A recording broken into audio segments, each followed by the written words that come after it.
நடப்பாண்டுக்கான big pass Tamil season 9 பிரம்மாண்டமாக தொடங்கியுள்ளது. 8வது சீசனை தொகுத்து வழங்கிய விஜய் சேதுபதி தான் இந்த சீசனையும் தொகுத்து வழங்கி வருகிறார்.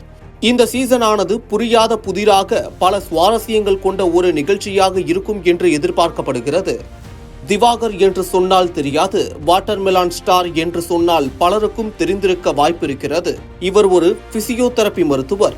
மதுரையை பூர்வீகமாக கொண்ட திவாகர் சோசியல் மீடியாவில் அவர் பகிரும் வீடியோக்கள் மூலம் பிரபலமானார். கடந்த சில மாதங்களுக்கு முன் அதே சோசியல் மீடியாவில் கடும் ட்ரோல்களையும் சந்தித்திருந்தார். பிக் பாஸ் தமிழ் சீசன் 9 நிகழ்ச்சியின் முதல் போட்டியாளராக வாட்டர்மெலான் ஸ்டார் திவாகர் கலந்து கொண்டுள்ளார். இந்த நிகழ்ச்சிக்கு வருவதற்கு முன்பு அவரிடம் பல கேள்விகள் கேட்கப்பட்டதாகவும் அதற்கு அவர் பதில் சொன்ன விதம் தனக்கு ரொம்ப பிடித்திருந்ததாகவும் விஜய் சேதுபதி குறிப்பிட்டார். மேலும் இந்த நிகழ்ச்சியில் இந்த வீட்டிற்குள் விளையாட்டை ஆடுவதற்கு முன்பாக நீரும் நெருப்பும் என்று பாக்ஸ் வைக்கப்பட்டுள்ளது.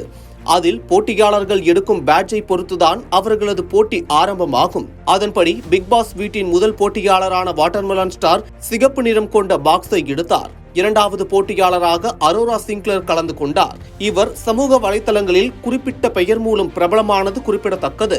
மாடல் மற்றும் நிகழ்ச்சி தொகுப்பாளராக இருப்பதோடு சோசியல் மீடியாவில் தனக்கென்று ரசிகர்கள் பட்டாளங்களை கொண்டுள்ளார். 3வது போட்டியாளராக நடிகர் FJ என்று அழைக்கப்படும் அதிசயம் பங்கேற்றுள்ளார். அரண்மனை 4, சுழல் தி வர்டெக்ஸ் ஆகிய படங்களில் நடித்து தனது ரோலுக்காக நன்கு பரிச்சயமானவர். இந்நிகழ்ச்சியில் பங்கேற்றுள்ள அவர் விஜய் சேதுபதி உங்களது பெயர் என்னவென்று கேட்டபோது அதற்கு அவர் பதிலளிக்கவில்லை. மேலும் இந்நிகழ்ச்சியின் மூலமாக தனக்கென்று ரசிகர்கள் பட்டாளங்களை ஏற்படுத்திக் கொள்வார் என்று தெரிகிறது. 4வது போட்டியாளராக விஜே பாரு என்று அழைக்கப்படும் பார்வதி பங்கேற்றுள்ளார். யூடியூப் சேனல்கள் மூலம் பிரபலமான விஜே பார்வதி சமூக வலைதளங்களிலும் மிகவும் அறியப்படும் நபராக இருந்து வருகிறார். 5வது போட்டியாளராக கொரிய நாட்டை சேர்ந்தவர் போல் இருக்கும் பச்சை தமிழன் துஷார் பங்கேற்றுள்ளார். நடிகனாக வேண்டும் என்பது இவரது ஆசையோடு தற்போது பிக் பாஸ் நிகழ்ச்சியில் போட்டியாளராக கலந்து கொள்ள வாய்ப்பு கிடைத்துள்ளது. பிசினஸ் மார்க்கெட்டிங் தொடர்பான வேலையில் இவர் பணியாற்றியதாக சொல்லப்படுகிறது. 6வது போட்டியாளராக குக் வித் கோமாளி சீசன் 2 நிகழ்ச்சியின் டைட்டில் வின்னரான கனி பங்கேற்றுள்ளார். காரைக்குழம்பு கனி என்று ரசிகர்களால் அழைக்கப்படும் இவர் பாராசூட் வெப் தொடரிலும் நடித்திருக்கிறார். 7வது போட்டியாளராக விஜய் தொலைக்காட்சியில் ஒளிபரப்பான வேலைக்காரன் சீரியல் மூலம் ரசிகர்களிடம் கவனம் ஈர்த்தவர் நடிகர் சபரி. இந்த சீரியலில் பலர் இவரை வேலனாக அடையாளம் கண்டனர். சின்னத்திரையில் இருந்து வெள்ளித்திரைக்கு வரும் லட்சியத்தோடு பிக் பாஸ் வீட்டில் களமிறங்கியுள்ளார். 8வது போட்டியாளராக இயக்குனர் பிரவீன் காந்தி பங்கேற்றுள்ளார். நடிகராக வேண்டும் என்கிற கனவோடு சினிமாவிற்குள் வந்தவர் பிரவீன் காந்தி. ஆனால் எந்தவித சினிமா பின்புலமும் இல்லாததால் நடிக்கும் வாய்ப்பு அவருக்கு அமையவில்லை. இதனால் இயக்குனர் பிரியதர்ஷனிடம் துணை இயக்குனராக பணிபுரிந்தார். 1997ஆம் ஆண்டு ரட்சகன் படத்தின் மூலம் இயக்குனராக அறிமுகமானார்.